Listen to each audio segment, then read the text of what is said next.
Hi friends, today sambar எப்படி செய்யலாம்னு பார்க்கலாம் வாங்க. 2 ஸ்பூன் எண்ணெய் ஊற்றிக்கணும்.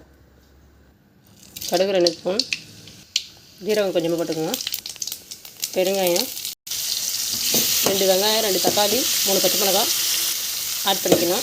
சின்ன வெங்காயம் இருந்தால் சின்ன வெங்காயம் போட்டுக்கோங்க. உங்கள்கிட்ட சின்ன வெங்காயம் எல்லாம் இருந்தால் பெரிய வெங்காயம் போட்டுக்கோங்க. 3 சேர்த்து நல்லா வதக்குவோங்க. 4 கத்திரிக்காய்,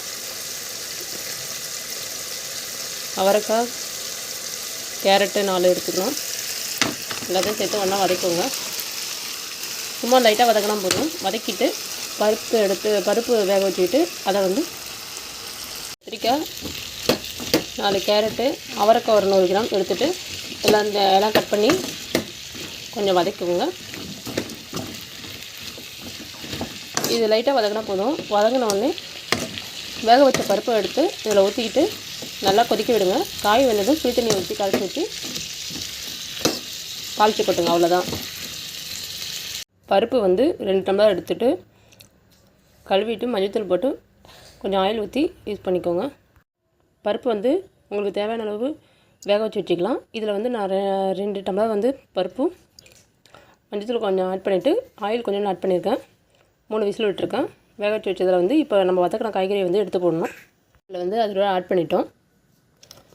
இதில் புளி தண்ணி கொஞ்சோண்டு கரைச்சி ஊற்றி 3 விசில் விட்டுக்கலாம். உப்பு தேவையான போட்டுக்கலாம்.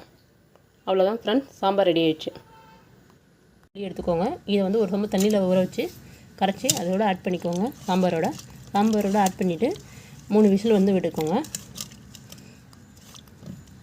மிளகாத்தூள் ஆட் பண்ணிக்கோங்க, 1/4 ஸ்பூன்.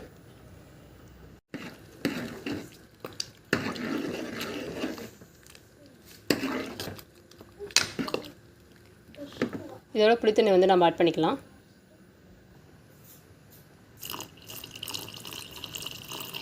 அவ்வளோதான் ஃப்ரெண்ட்ஸ், சாம்பார் கூட்டி வச்சாச்சு.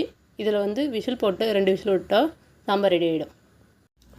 ஒரு விசில் வந்துடுச்சு ஃப்ரெண்ட், சாம்பார் ரெடி ஆகிடுச்சு.